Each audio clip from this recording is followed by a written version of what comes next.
Muy buenos días. Hoy, 26 de agosto, en Metafísica retomamos la exposición de la teología de los primeros filósofos griegos de Werner Jäger, en la línea de lo que estamos haciendo en el programa, que tiene por título, como ustedes saben, Dios y yo somos uno y coincidencia oppositorum, para llegar a la metafísica helenístico-cristiana.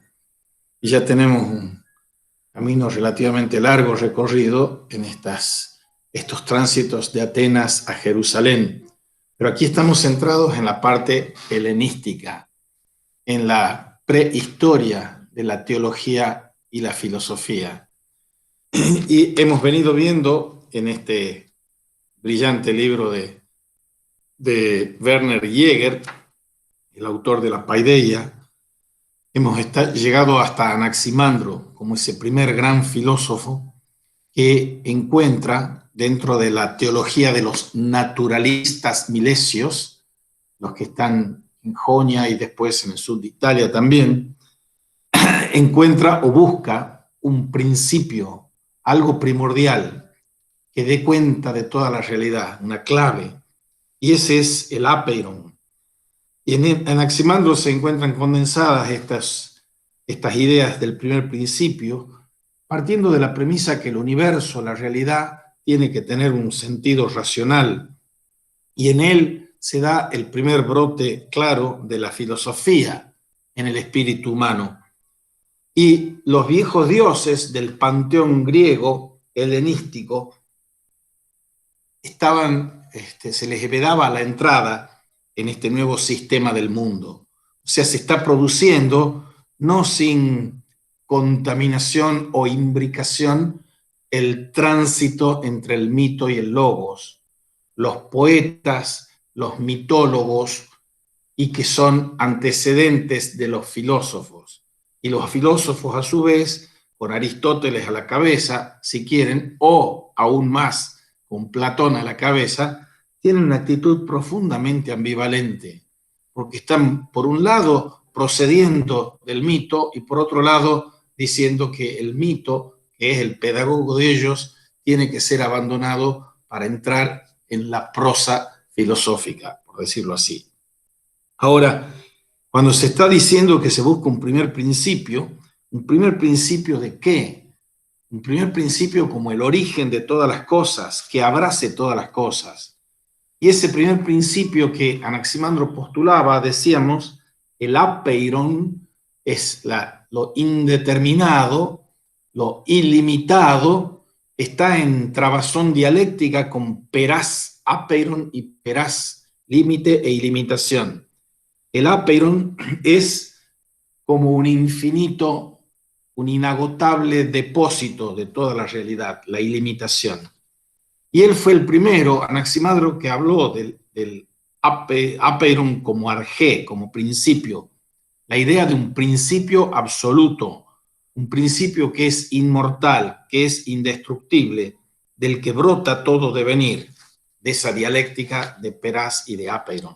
Habíamos llegado allí en la clase anterior señalando que en los más antiguos filósofos se habla de este sumo principio, y ese sumo principio señalado o indicado por Anaximandro, hay una concepción del nous, la inteligencia, el nous, la inteligencia, el espíritu, que es el rey del cielo y de la tierra.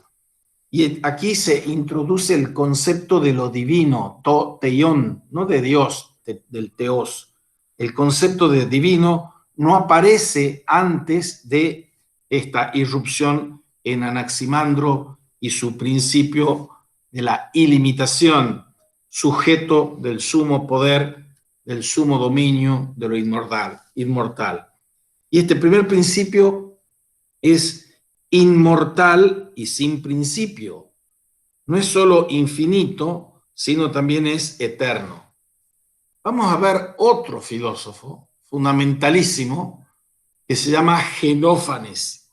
Genófanes es como una especie de protoilustrado que está criticando al panteón de los dioses homéricos, los dioses prefilosóficos, los teólogos, poetas, teólogos, mitólogos. Y en Platón y en Aristóteles también vamos a encontrar, después de Genófanes, desplegándose un reino de lo divino con una jerarquía semejante a esta. De lo apeiron, decían los filósofos, después de Anaximandro, surge los mundos. Y los mundos estos tienen esa connotación de eternidad, de incorruptibilidad, etc. Lo que se corrompe y se genera, eso es lo no divino. Eso es lo que está en el mundo sublunar, por decirlo así. Y en esta concepción de una pura metáfora, si se quiere, la pura metáfora de estas imágenes entrañan una interpretación racional del mundo. Y ella conlleva una individuación de las cosas. Y cuando yo me pregunto a mí mismo de por qué existo como individuo, y estoy existiendo para expiar una culpa, expiar un pecado, la individuación misma de las cosas es un crimen que tenemos que expiar en esta concepción de metafísica del señor Anaximandro y continuando con el señor Genófanes. Entre o antes de Anaximandro, de Genófanes, está el poeta Orfeo, los mitos órficos, la religión órfica. La religión órfica es como un suelo nutricio del que van a emerger estas concepciones, como la concepción misma de la inmortalidad del alma, de la transmigración del alma, de la divinidad del alma. Esa religión órfica no puede haber venido de una fuente, sino de esos mitos orientales que están permeando en el interior de la cultura griega. La vida humana en esta concepción órfica es el castigo de alguna gran culpa. Y el tiempo es el que va a juzgar lo que somos nosotros. El tiempo con mayúscula. La concepción del tiempo como juez, dice Jäger, se encuentra en esos periodos, en personajes como Solón, por ejemplo, que se defiende ante el tribunal del tiempo. Esta cosmogonía, esta teogonía y esta concepción del tiempo como la instancia donde vamos a expiar la existencia en su individuación. Estábamos en esa unidad, en ese uno y todo, y hemos caído desde esa unidad y desde esa totalidad, nos hemos desprendido. Y el tiempo va a ser el tribunal que me va a juzgar. Y esto no es aplicable solo a la psicología individual, sino también a la psicología política y a la psicología del mundo, el alma del mundo. Y en la vida política, la lengua griega se refiere al reino de la justicia por medio del término cosmos. Pero la vida de la naturaleza es también un cosmos. Y esto nos muestra de que hablamos de justicia, hablamos de tiempo, hablamos de teología, hablamos de una teodicea filosófica que están haciendo allí. Pasemos ahora de lleno, después de haber dicho lo que hemos dicho de Anaximandro, pasemos a la doctrina de Genófanes. Genófanes, ¿qué doctrina está formulando y lanzando al ruedo sobre Dios? Los antiguos distinguían dos escuelas de filosofía. Una que era la que venía de Asia Menor, de Jonia, tales eran de Mileto, por ejemplo, y otra que es la escuela itálica, que incluye a Genófanes, pero incluye a Pitágoras, incluye a Parménides. Genófanes, Pitágoras, Parménides, tres hitos, tres monumentos del pensamiento y de la historia filosófica. Genófanes viene de Colofón, que es de la costa del Asia Menor. Pitágoras viene de Samos, y los dos son emigrantes y llegan a la península itálica como emigrantes. El primero deja su ciudad natal después de la conquista de esta por los medas, y Elea, la patria de Parménides, está en la propia Italia meridional. Pero todos ellos estando allí en la Magna Grecia, o en Sicilia, o en Elea, o en Agrigento, todos ellos son hijos de Jonia. Los primeros milesios, los primeros filósofos griegos vienen de Jonia. Y Genófanes es el primer pensador griego que uno puede conocer como personalidad. Y la influencia de Genófanes fue de inestimable valor para la filosofía. Tenían una cosmovisión muy singular. Veamos cuáles son los aportes de Genófanes en esta concepción de la teodicea o de la primera teología de los primeros filósofos griegos. Primero, el Dios uno. Todos los monoteístas que vinieron después están como remitidos y proviniendo y tributarios de este Dios uno del que habla Genófanes. Y es un Dios uno que ya está planteando una polémica con los dioses muchos, con el politeísmo. Es el primer, pues el protoilustrado, decíamos, porque es el crítico del panteón griego en su corrupción, la corrupción de los dioses, en su antropomorfismo, en su movimiento. Él está hablando de un Dios uno, no de dioses muchos, y de un Dios inmutable, un Dios que no cambia. Y estas ideas se van desplegando en una ruda oposición por parte de Genófanes a la fe, tal como la representaban los poetas, los Homeros, los Hesíodos, etc. Vayamos a la cuestión del movimiento y de la inmutabilidad. ¿Qué tema? Es como el tema del tiempo y de la eternidad. ¿Qué es el tiempo? Es la imagen móvil de la eternidad, dirá Platón. ¿Qué es el tiempo? Es el número del movimiento según el antes y el después, dirá Aristóteles. Movimiento, inmutabilidad. ¿Qué es lo perfecto? La eternidad, no el tiempo. ¿Qué es lo perfecto? La inmutabilidad, no el movimiento. Entonces, ¿qué es lo que ve Genófanes? Que los dioses estos cambian de posición, se mueven los dioses estos de la épica y de la poética homérica, por ejemplo. Y en esta ruda oposición que tiene a ese panteón, Genófanes nos dice textualmente, siempre permanece, este Dios uno, siempre permanece en el mismo lugar, sin moverse, ni es propio de él moverse acá y allá, cambiando de lugar.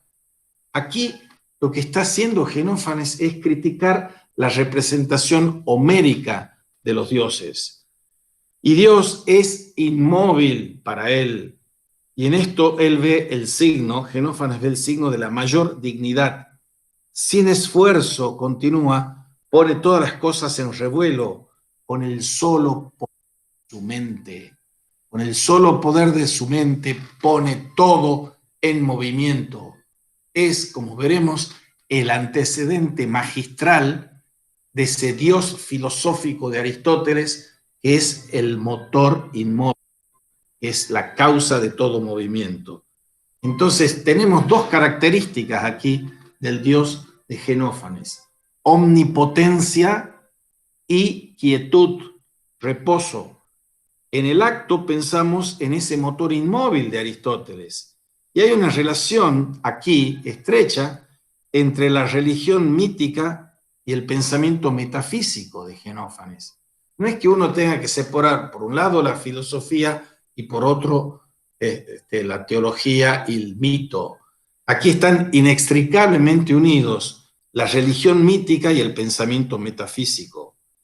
Aristóteles cita estos pasajes de Genófanes como la primera insinuación del poder del motor inmóvil en la primitiva historia del pensamiento griego, cuando dice: si trataseis de tender una cadena de oro desde el cielo y de tirar de ella todos vosotros, dioses y diosas, no lograrías derribar al gran consejero Zeus de su cielo en la llanura por mucho que os esforzaseis. Pero yo, si me ocurriese tirar hacia arriba, yo podría levantaros a todos vosotros juntos con toda la tierra y el océano y atar la cadena a uno de los picos del Olimpo y dejaros balanceando. ¿Qué es lo que está pasando aquí? ¿Qué es lo que le molesta al señor Xenófanes? A él le produce una gran inquina y gran molestia esa vieja tendencia homérica de los poemas homéricos a humanizar lo sublime. Él quiere sublimar lo sublime, exaltar lo sublime y despojar, como gran crítica religiosa a la religión homérica, despojar del antropomorfismo.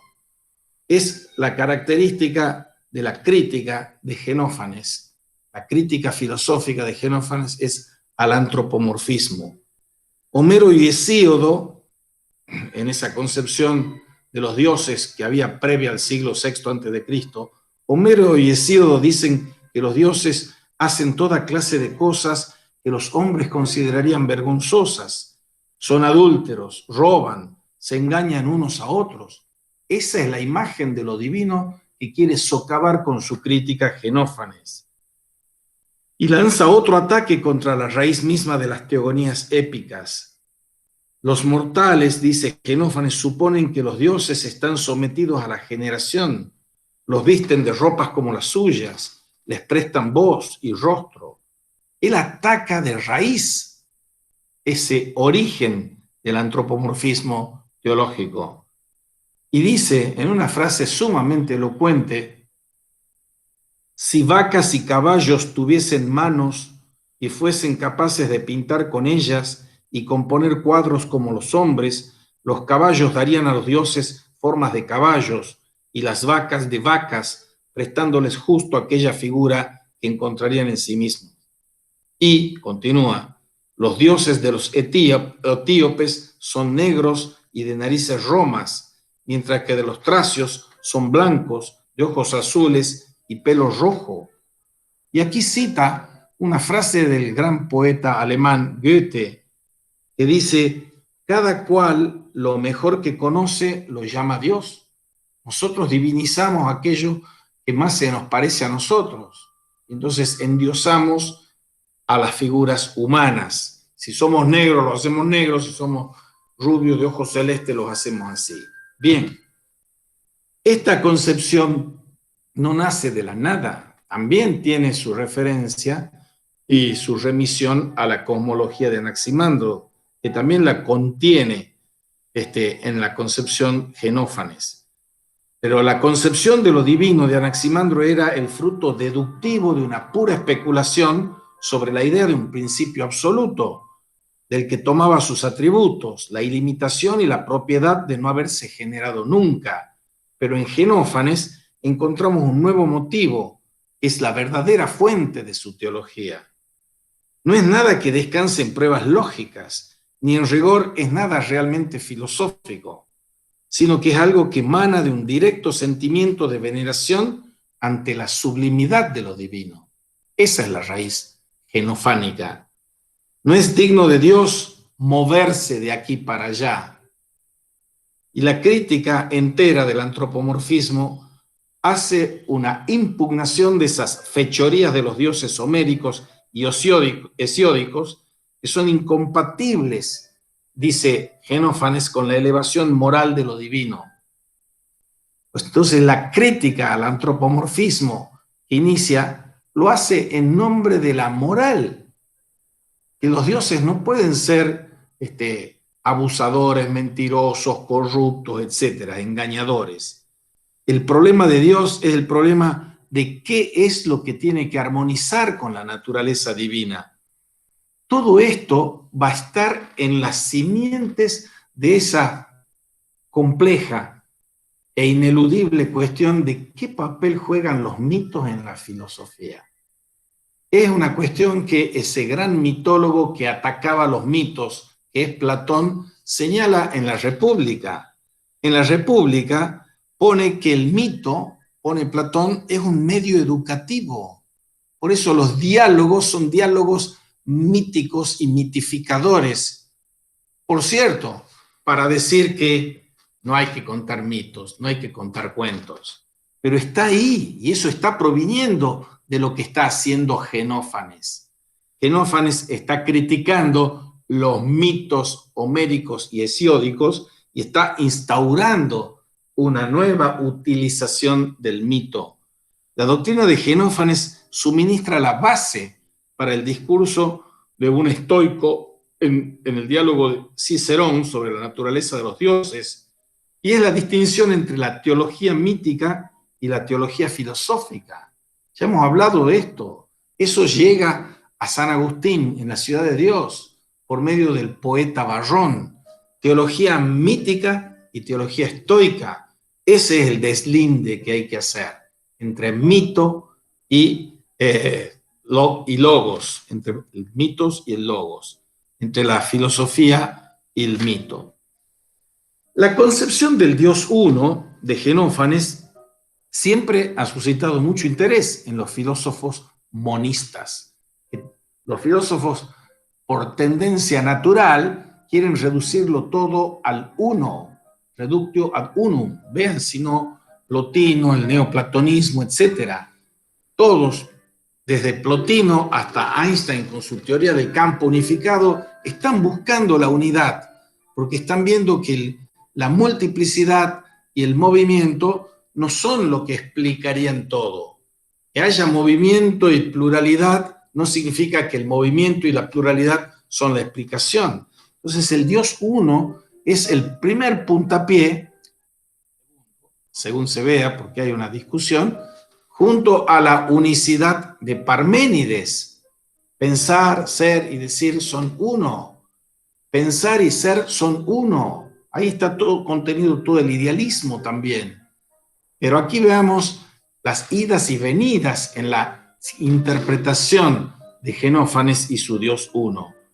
Se vio a veces que ese Dios uno de Xenófanes sería el antecedente del ser uno de Parménides. Estudios más recientes, dice Jäger, para hablar de los años 40 y 50, sobre todo una obra de Karl Reinhardt, un alemán, sobre Parménides, han demostrado que eso no es así.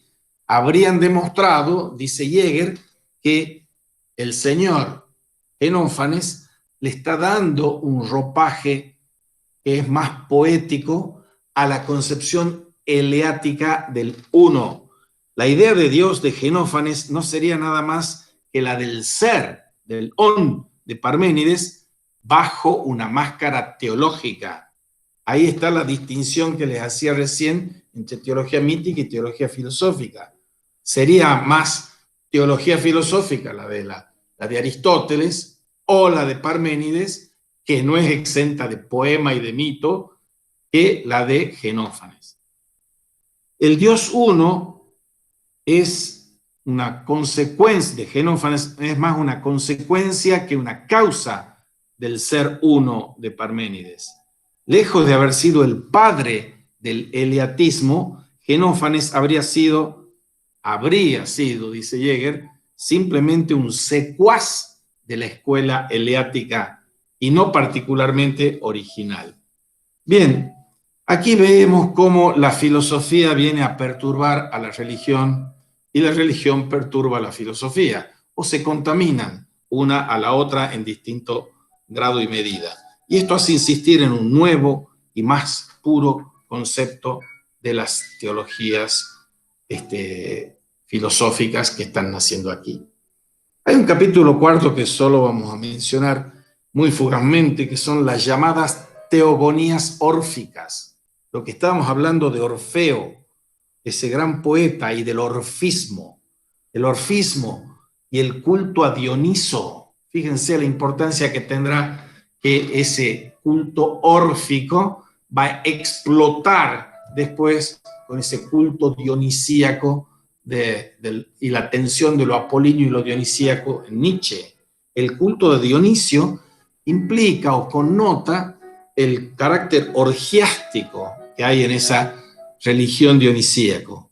Y hay que ver los estilos en los que se escriben los textos poéticos y filosóficos.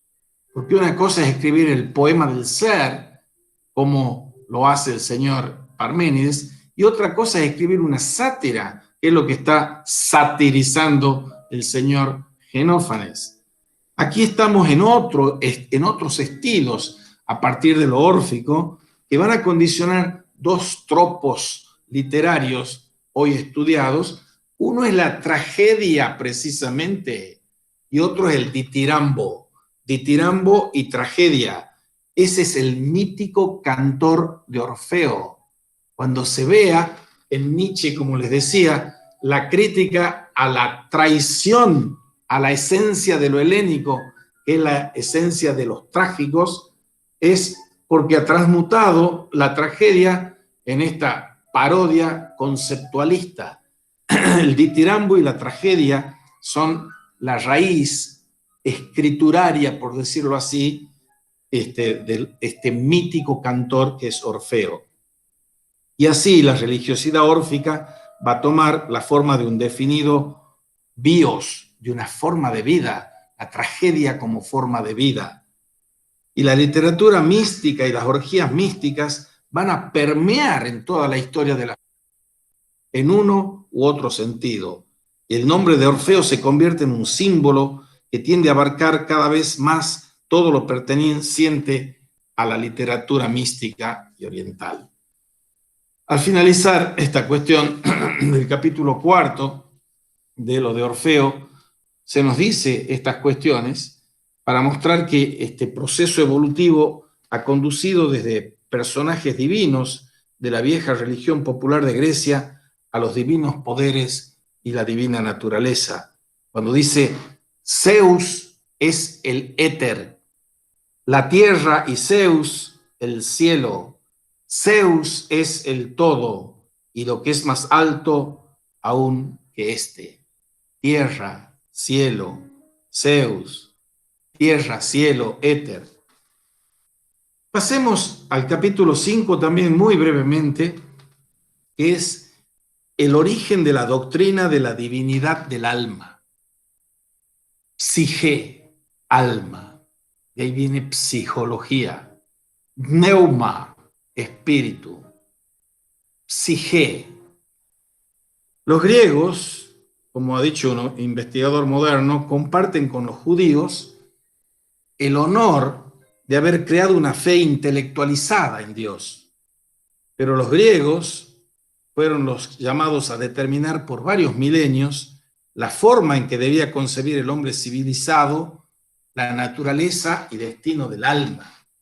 Cada vez que nosotros usamos la palabra alma o animado o anímico o animus o ánima, estamos pagando tributo a esa genial creación helénica, griega. ¿Qué es el alma? Cuando los cognitivistas hoy o los psicólogos cientificistas o los cirujanos y los anatomistas y los fisiólogos dicen abierto el cuerpo y no he encontrado el alma, están haciendo una especie de avasallamiento de la concepción del alma. El alma no es algo que yo pueda encontrar en la punta de un bisturí, por supuesto. Y son los griegos los que han determinado la naturaleza y el destino del alma. No se habla de alma en el sentido hebreo.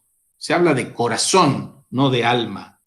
Y los mitos griegos sobre el alma no son el fruto de un espíritu filosófico, sino que surgen del movimiento religioso que se ha descrito en el orfismo. Pero este movimiento forma en línea recta con la filosofía. O sea, no habría eternidad del alma, divinidad del alma, transmigración del alma, metempsicosis, sin el orfismo. Y hay un gran investigador alemán que se llama Erwin Rohde, R-O-H-D-E, escribe un voluminoso tratado que se llama Psique, es alma. Ese clásico volumen de Rohde fue para la filología de su tiempo un supremo logro de síntesis, dice Jäger, síntesis científica con talento artístico. Ahora, cuando nosotros hablamos de que ¿qué hay después de la vida? Alma a vida, alma a movimiento, alma a principio de movimiento. Y cuando ya no hay movimiento y no hay respiración, no hay vida. También está el tema de la respiración, eso hace alusión a otro filósofo milesio que es Anaxímenes. El aire es el principio de todas las cosas. Pero nos quedemos aquí, donde hay movimiento, hay vida. Y la vida y el movimiento es algo que es o es eterno o no es eterno. Es generada y es corruptible o es inmortal. La concepción que prolonga filosóficamente el orfismo es la inmortalidad del alma. Y decimos, el cuerpo es la cárcel del alma con los griegos. El sarcófago. ¿Qué es un sarcófago? Yo les pregunto a ustedes, bueno, es la cajita de madera donde nos van a poner si es que no nos creman. El sarcófago, sarx es carne, fagos es comer, comerse la carne. Entonces el cuerpo es la cárcel del alma. Y la apología de Sócrates muestra, por Platón, por la mano poética y mítica de Platón, la importancia de la inmortalidad del alma. Y eso va a transmutar con todo lo que tiene que cambiar, que cambia, a veces mucho menos de lo que debiera, en la fe cristiana, en la inmortalidad. Y esto no es en absoluto comparable, esta inmortalidad del alma, con lo que aparece en Homero, porque la concepción homérica de la psique se relaciona con el mundo del más allá. Pero al empezar así, incurre Homero en un yerro. Por importante que encuentre Homero el papel de la psique como sombra de la persona muerta en el mundo inferior, este sentido de la palabra psique resulta derivado y secundario. Y eso es lo que muestra Rode al decir con exactitud que tan pronto cuando muere un hombre homérico, termina su existencia como individuo y no hay en él alma alguna que pueda sobrevivir. Las sombras de los muertos que han entrado en el Hades no gozan en él de ninguna existencia consciente. Fíjense el abismo que separa la concepción de psique entre Homero y los filósofos, como Platón o como Aristóteles, para quienes no hay mortalidad. La psique es del hombre muerto que ya es cadáver, sarcófago, que está en el sarcófago. La psique como ídolo o imagen de la vida. Y el concepto de psique como vida no explica el empleo del mismo término para denotar el espíritu del muerto, como quiere Homero. Y ahí el filósofo, les mencionaba, Anaxímenes, que va a poner, dentro de los presocráticos, va a poner en un único fragmento que nos queda de él, la palabra psique en el sentido del alma, no en el sentido de vida.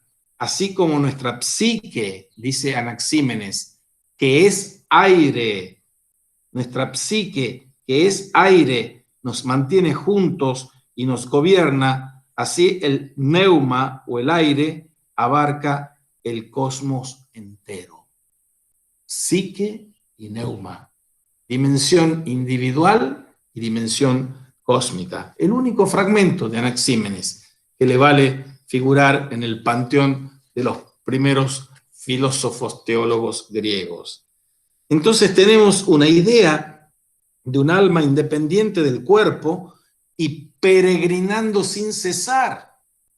Cuando hoy se nos habla de la reencarnación, de las muchas vidas, etcétera, se nos habla de la metempsicosis, la transmigración del alma, que viene de cultos orientales y que se transfunde en el orfismo, en el pitagorismo, en lo helénico, la metempsicosis, peregrinando sin cesar a través de variadas existencias, y eso es imposible si siguiese tomándose por cierto la distinción homérica entre un alma vida, psique, que deja el cuerpo en la muerte, pero que ni piensa ni siente, y un alma conciencia, alma vida, que cuando me muero se acabó, o alma conciencia, el timos, vinculada por completo a órganos y procesos corporales.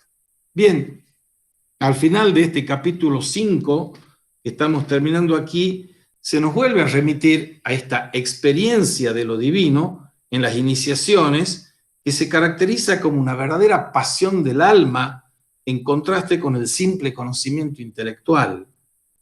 Y la filosofía de la escuela platónica va a ser no la primera, sino la seguidora de encontrar atención a la religión de los misterios. El platonismo haciendo pie en la religión mistérica. Y bien es sabido, el orfismo, los misterios de Leucis, y bien es sabido que la doctrina órfica de la transmigración se encuentra también en Pitágoras, quien la asocia con sus investigaciones matemáticas de una manera verdaderamente notable. Para Pitágoras, que algunos dicen es, junto con Cristo, la figura más importante de la historia del pensamiento, la regla de vida pitagórica recuerda que la vida de la comunidad órfica es lo central, el Dios de la comunidad órfica. Aunque no se parezca al orfismo en todos los detalles, los pitagóricos tienen además una buena porción de peculiaridades propias. La regla de vida es la comunidad órfica. Y eso se transfunde a los Parménides, a los Heráclitos, a los Empédocles, que están familiarizados con esa doctrina órfica del alma. Bien, terminamos ahí, capítulo Anaximandro, pasando por Genófanes, el capítulo 4 y 5 del orfismo y de la divinidad del alma. Y antes de entrar al capítulo 6, que es Parménides, al que nos vamos a consagrar en lo que queda de la clase, abro la cuestión si tienen alguna pregunta o comentario que hacer. Si no, avanzamos. ¿No? Bien. El título del capítulo 6 del libro de la teología de los primeros filósofos griegos es El misterio del ser según Parménides. El misterio del ser según Parménides. Estamos hablando de misterio, estamos hablando de enigma, estamos hablando de problemas.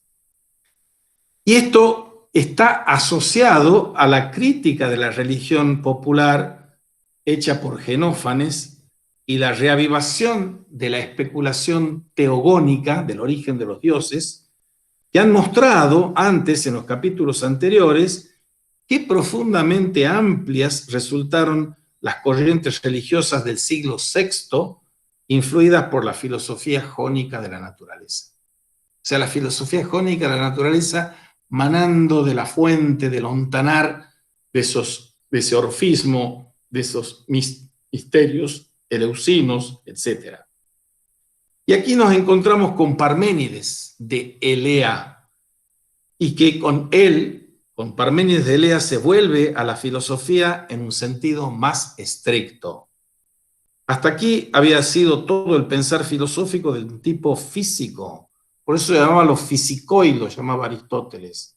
O, en un sentido más, quizás un poco irónico, pero más actual, los fisiólogos, los que trataban de dar razón del principio de toda la realidad asentado en la fisis.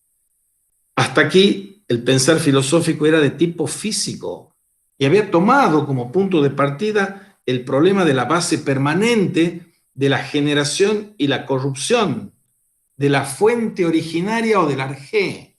O sea, fisis, aquello que emana, aquello que emerge y que emerge dinámicamente, pero aquello que es generado y que por ser generado, por tener un principio, también es corruptible. Degeneratione et corruptione son tratados clásicos antiguos y medievales con base en Aristóteles, porque hay que analizar el fenómeno de la generación y la corrupción. Ese explanando tiene un explanans, la explicación y el explanando de lo que vemos que se genera y se corrompe es aquello que es previo a la generación, previo a la corrupción, que es el principio. Entonces, la cuestión aquí es buscar el principio. Hemos visto, el primero que lo menciona es el áperon, el principio de Anaximandro. Aquí vamos a buscar un nuevo arjé, o va a encontrar o inventar un nuevo arjé, Parménides, que va a ser el del ser. Esta concepción, señalada por Karl Reinhardt en su libro sobre Parménides, acota Jäger, nos hace comprender una forma nueva a Parménides, planteando el problema de la relación entre el raciocinio filosófico y el sentimiento religioso en el pensamiento de Parménides. Una y otra vez se establece ese paralelo. Reinhardt llama a este pensador, a Parménides, un pensador que no conoce otro deseo que el de conocer, ni siente otra fuerza que la de la lógica, y al que dejan indiferente Dios y el sentimiento. Es una expresión aparentemente paradójica, porque este creador de la metafísica del ser, que posteriormente se vuelve en Platón y Aristóteles un instrumento para dar satisfacción al anhelo de inmortalidad y a la presencia de lo divino en el hombre, va a caer, si lo de Reinhardt es exacto, fuera del alcance de la perspectiva desde la cual se viene examinando a los pensadores griegos.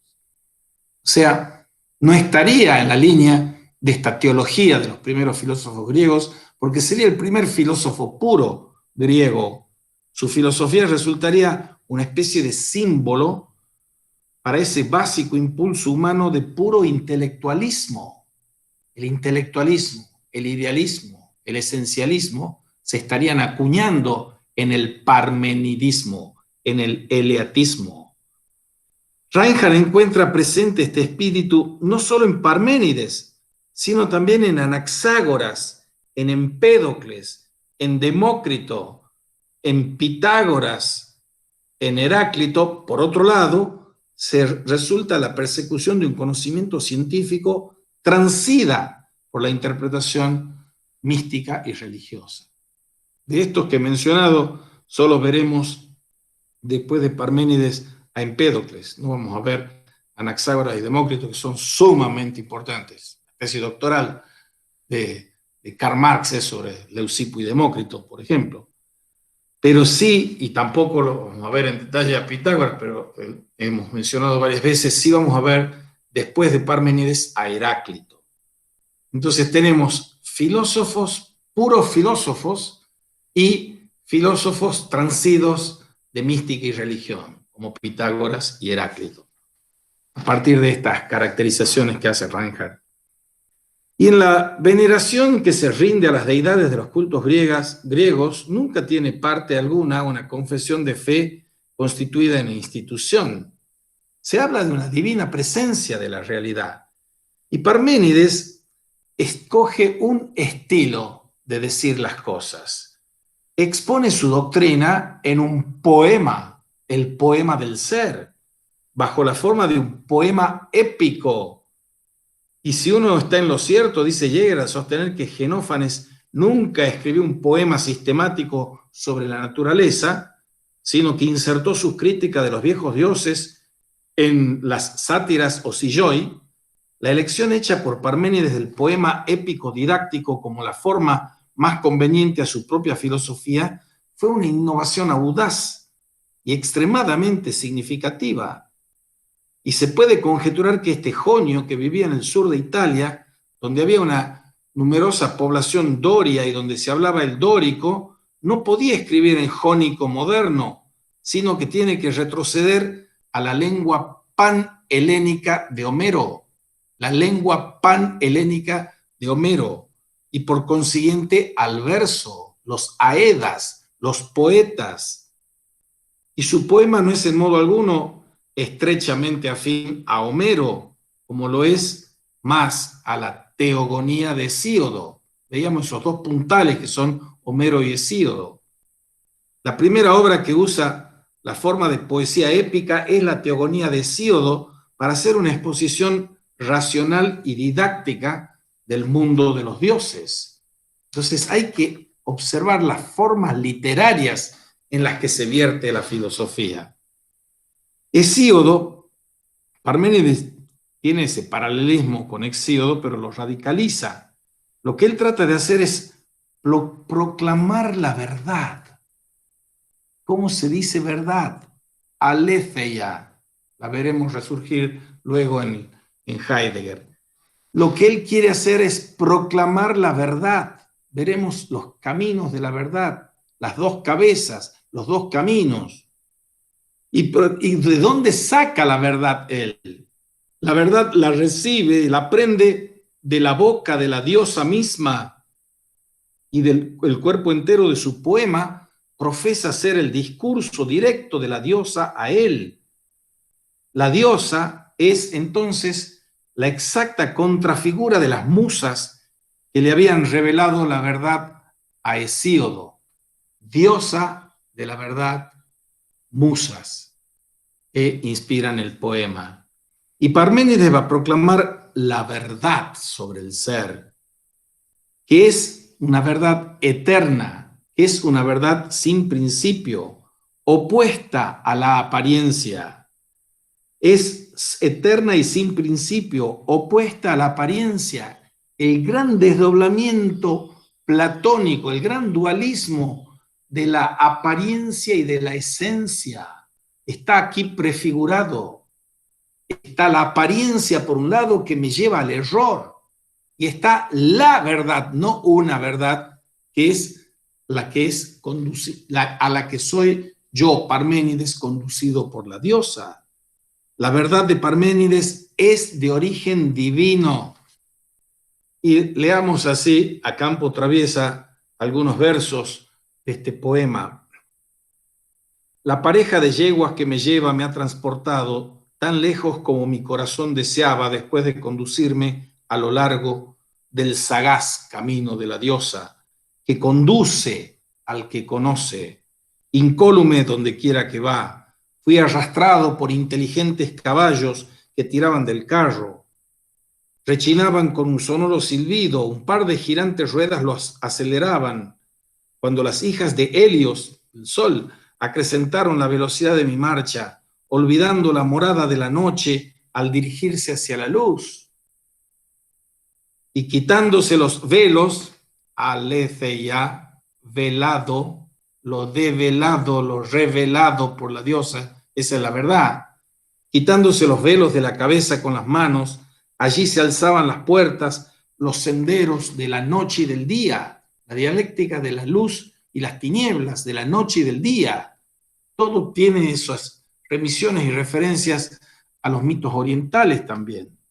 Y también nos habla aquí de la diqué. En torno a ella es un dintel, un umbral de piedra, la etérea puerta está cerrada con inmensas hojas batientes, y las llaves para esas puertas, etéreas puertas, de usos, las llaves de versátiles usos se encuentran en las manos de diqué. Diqué, la justicia, la de los castigos múltiples. Toda individuación, toda singularización es una expiación de un pecado, hemos visto. Ahora, allá dirigiéndome con rectas a través del pórtico me condujeron las doncellas, caballos y carros, me recibió la diosa. Me recibió la diosa. Tomando mi diestra mano en las suyas, me enderezó estas palabras y habló así: oh joven que vienes a nuestra casa con tu escolta de inmortales conductores y esas bellas yeguas que te han traído, bienvenido, salud. No es ninguna mala Moira. Habla de diqué primero y habla de Moira. Moira es el botín del guerrero, el botín después de la guerra, el destino, decimos nosotros. No es ninguna mala Moira quien te hace venir por esta vía, pues en rigor está alejada de los senderos frecuentados por los hombres, sino Temis y Diqué, y ahora tienes que estudiar todas las cosas, no solo el intrépido corazón de la verdad bien redonda, la verdad, el ser, la esfera, la verdad bien redonda, rotunda, sino también las opiniones de los mortales en que no cabe verdadera confianza. ¿Verdad o engaño? ¿Esencia o apariencia? Hay que combatir las ilusiones de los hombres, le está diciendo. No se puede confiar en lo que los hombres opinan, le está diciendo la diosa verdad a Parménides. Y la misteriosa visión de ese reino de la luz que alcanza el poeta es una auténtica experiencia religiosa. cuando la flaca vista humana se vuelve hacia la verdad oculta, la vida misma resulta transfigurada. Y la escuela filosófica, en su origen, no fue nada más que la forma secularizada de una conversión religiosa, esto que estamos viendo aquí en Parménides. Pero veamos en esa conversión religiosa no un mero ejercicio o destreza intelectuales, sino una vía de salvación, un camino para la sotería, para la salvación. Parménides es una especie de segundo Ulises, un segundo Odiseo. El poema del ser sería una segunda Odisea, ahora ya filosófica, no poética, épica, teológica, como en Homero. Y aquí se nos habla del camino real, el odos. Y ahí está la cuestión de métodos, verdad y método, el método. ¿Cuál es el camino para la verdad? El camino real de Parménides no se puede encontrar en parte alguna de esta tierra. La única vía recta que aporta la salvación y conduce a la meta del conocimiento es esta, el métodos, dicho en griego aquí. El lenguaje filosófico de una era posterior va a acuñar esta palabra. Y por supuesto, en el helenizado lenguaje de San Juan, yo soy el camino, la verdad y la vida. Eso es el yo y Dios somos uno, de Eckhart, como veremos, y de los místicos. Y aquí estamos viendo un proto-Eckhart en esa fusión y en esa misión divina, en ese método divino de llegar a la verdad. Es la vía de salvación, lleva a un hombre incólume hasta la meta, y no hay otra ruta sino la ruta de la verdad. Y la ruta de la verdad la puede transitar solo el hombre que conoce, no la puede transitar un necio. Por primera vez en el lenguaje filosófico de los griegos tropezamos con la personalidad filosófica considerada como portadora de conocimiento. Y vienen estos versos centralísimos para nuestro propósito. Los versos con que comienza la parte principal del poema de Parménides están contenidos en los fragmentos 2 y 3 de la colección de Dils y Krantz hacen los fragmentos de los presocráticos. Y dice: ven, pues, voy a decirte y te ruego que atiendas bien a mis palabras. ¿Cuáles son las únicas vías de indagación concebibles? La primera sostiene que es y no puede no ser. Es y no puede no ser. Y este es el sendero de la convicción que sigue la verdad. Pero el otro afirma no es y este no ser tiene que ser. Este último sendero, tengo que decirlo, no puede explorarse, pues lo que no es ni puedes conocerlo, pues esto se halla más allá de nuestro alcance, ni puedes expresarlo con palabras, pues pensar y ser son uno y lo mismo. El ser es y el no ser no es. ¿Qué es lo que yo puedo pensar? Lo que puedo pensar es solo el ser, y el no ser no lo puedo pensar. Solo lo que puedo pensar puedo decir, y lo que no puedo pensar no lo puedo decir. O sea, tenemos por un lado la vía regia de la verdad y por otro la vía infernal y mentirosa y falaz del no ser. Cuando Aristóteles diga que decir la verdad es decir de lo que es y de lo que no es que no es. Y decir la falsedad es decir de lo que es que no es y de lo que no es que es. Parménides transfigurado. Estos son los versos fundacionales del poema del ser en los que viene transitando la filosofía, con sus más y sus menos, con sus síes y sus noes. Estas dos vías, la vía recta y la vía errada, la vía del error, aparecen de nuevo en el simbolismo pitagórico posterior, un simbolismo religioso, es salvación. Y allí sirven de emblema, en Pitágoras, a la elección entre una vía moralmente buena y una vía moralmente mala. La bondad, la verdad, la realidad son convertibles, dirán los escolásticos, son los trascendentales. Y la vía de la verdad es la vía buena y la vía de la no verdad es la vía mala. Hay una fusión de lo ético.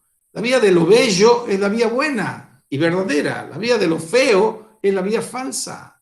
Hay una fusión de lo bello, lo verdadero, lo bueno.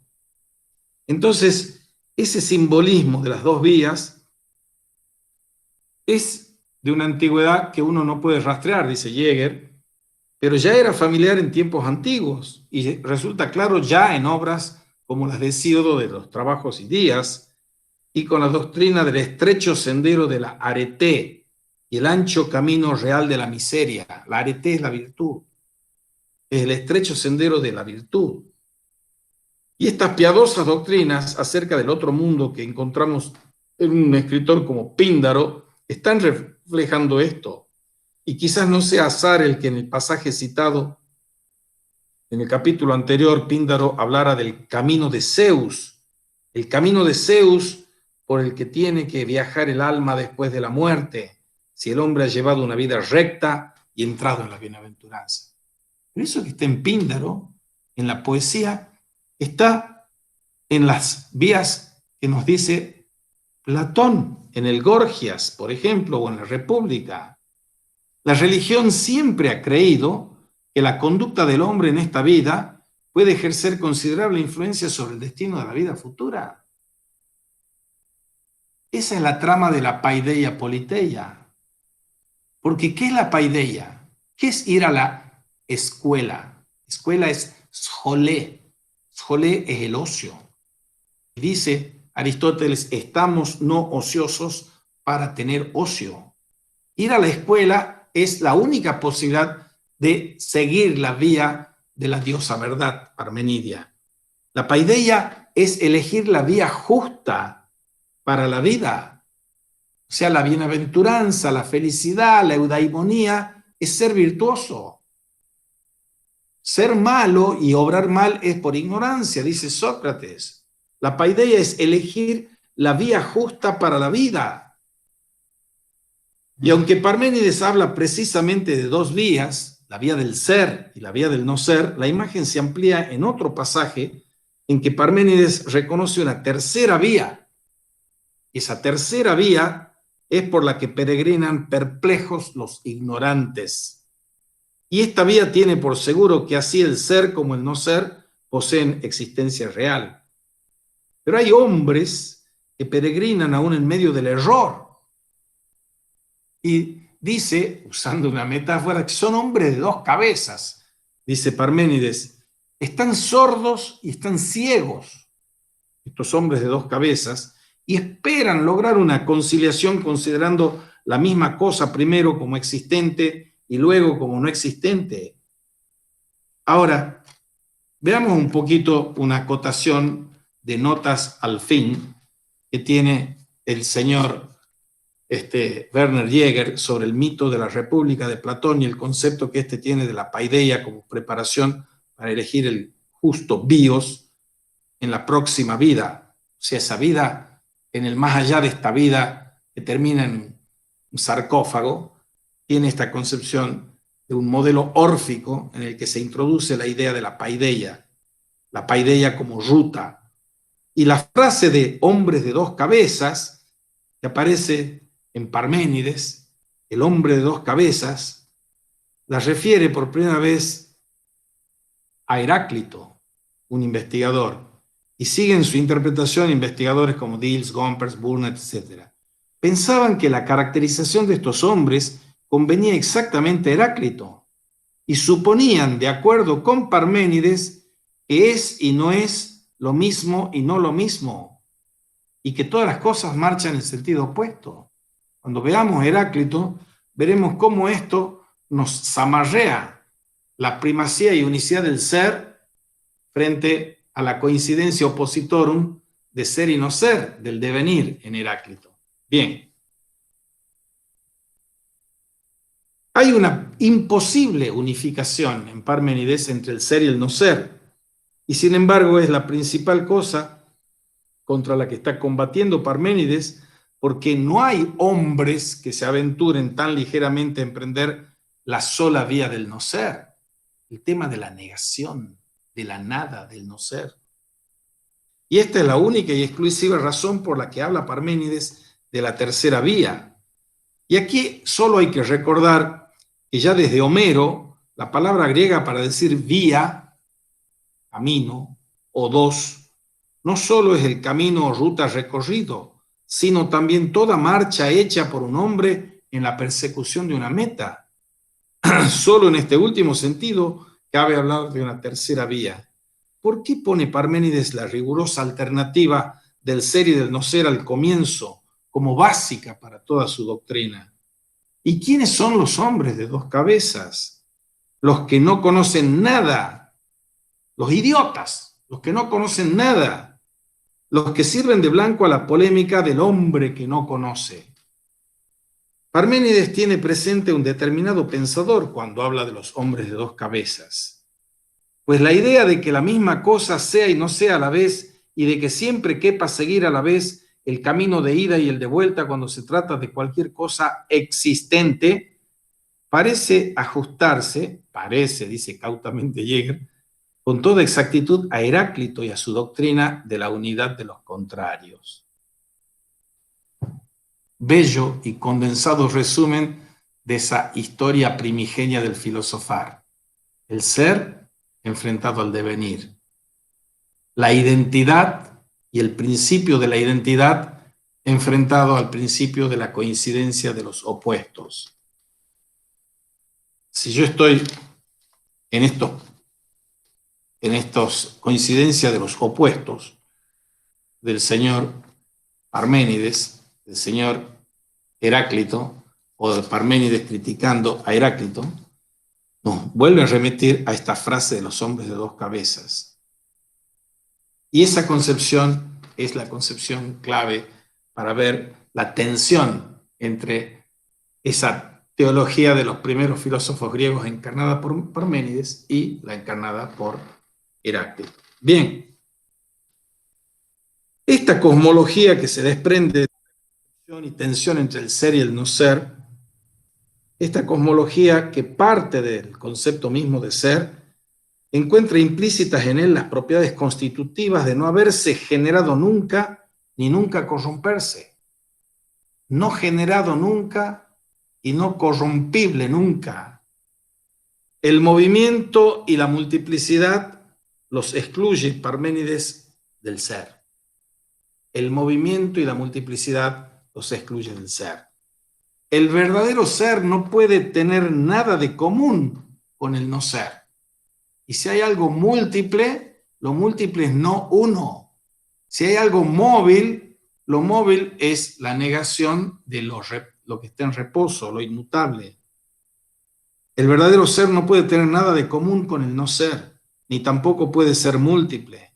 Tiene que ser antes bien uno solo, pues todo lo múltiple está sujeto al cambio y al movimiento, y esto sería contrario a la persistencia, que es esencial a la naturaleza misma del ser. No hay seres en plural, no hay ontá, seres en plural. Solo hay el on, no es ontá, no son seres, es el ser, unidad. Y esta conclusión naturalmente no concuerda con el testimonio de los sentidos, porque cuando nosotros nos abrimos al padecer de lo que viene de los sentidos, vemos la pluralidad. Si el intelecto encuentra un espacio para un solo ente, esto no quiere decir que este ente sea algo puramente mental, como pudiera postular un idealista moderno. Esto no puede ser en modo alguno lo que tiene presente Parménides al hacer su famosa afirmación de que pensar y ser son uno y la misma cosa. Al proclamar esta identidad, se limita a atacar la posibilidad de concebir y conocer lo no ente. tema que considera de decisiva importancia. El verbo noein, del conocer, no quiere decir para Parménides en absoluto lo mismo que va a querer decir en Platón, quien pone en el nous, el intelecto, que es el que conoce, en riguroso contraste con la percepción sensible. O sea, el desdoblamiento que hay, el desdoblamiento que hay entre esencia y apariencia, entre el mundo inteligible y el mundo sensible, el dualismo platónico que atraviesa toda la filosofía y la ciencia por milenios. Eso no está en Parménides, porque ser y pensar son lo mismo. El noein mismo no es nunca realmente un noein, salvo cuando conoce lo real. Solo puedo pensar. Y estas son las dos partes de la obra, como tratando con la verdad y la apariencia respectivamente aquí, con la luz y con la noche aquí. A ver, luz y noche, verdad y apariencia. Si yo estoy analizando estas cuestiones, glosando el libro de Jäger, llevamos a que el mundo de la doxa, el mundo de la opinión, que edifica Parménides, está basado en una convención de los mortales. El ser y el no ser son uno y lo mismo, sin embargo no lo mismo. Es el mundo visto con los ojos humanos y se opone al mundo del ser tal como lo ve la diosa verdad. Luz y noche, apariencia y esencia. El pensamiento solo puede conocer este mundo mixto de apariencia en que se tienen por igual valor la noche y la luz, el no ser y el ser. Esa es la confusión. Confusión heraclitia, diría Parménides.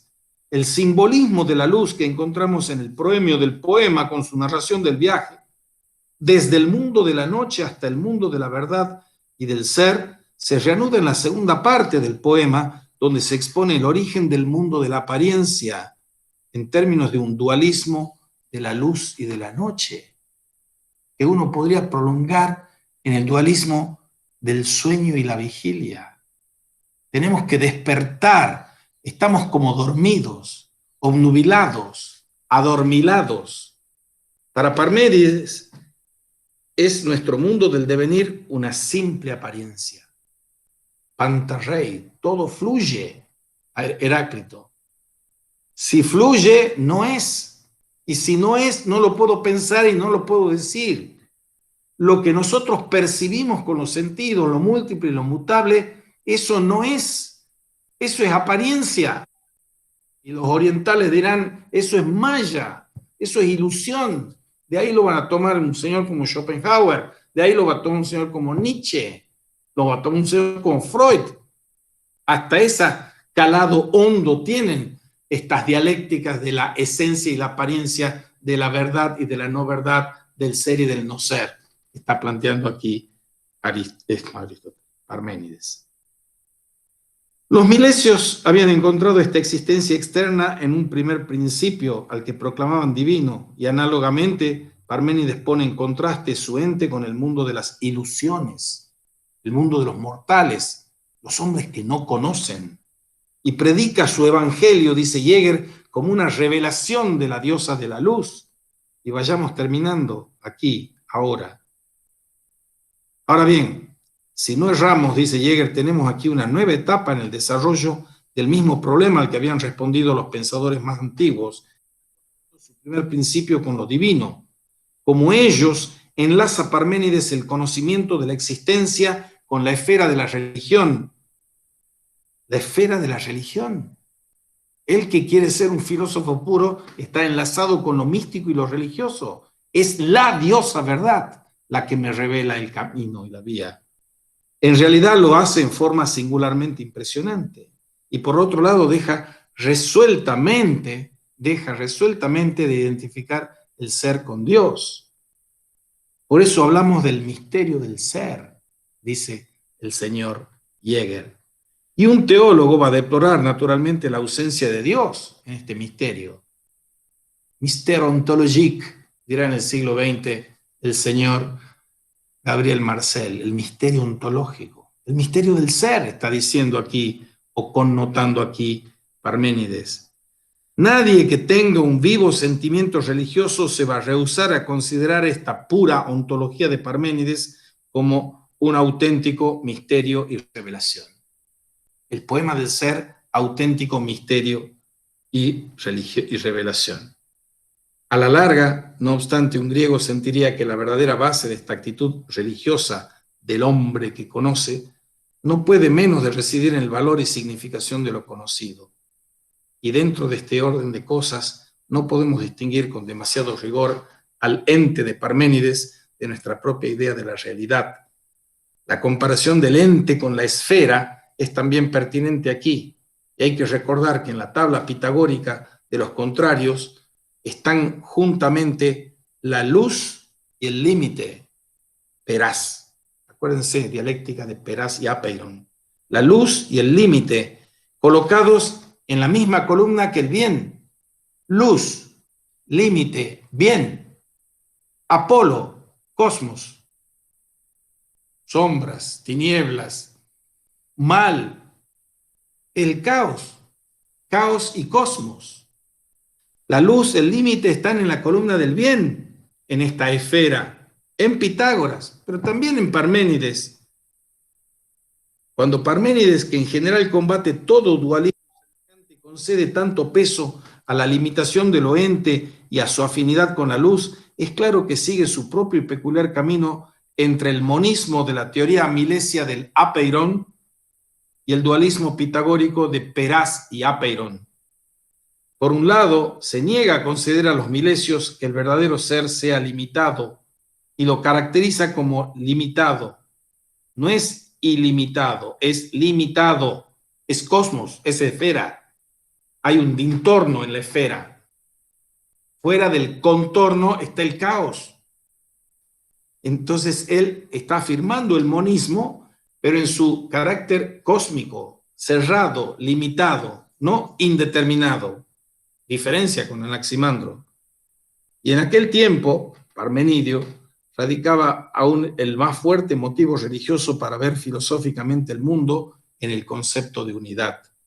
Pero Parménides le da un nuevo vigor al dotar a esta unidad de las propiedades de integridad, inmovilidad y limitación.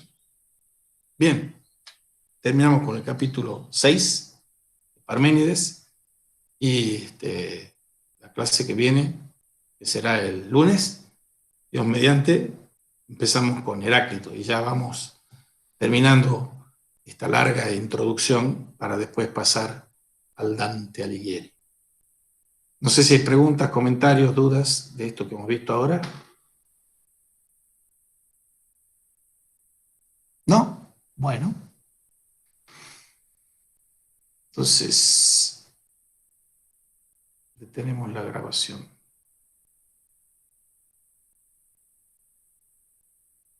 Hasta luego, jóvenes.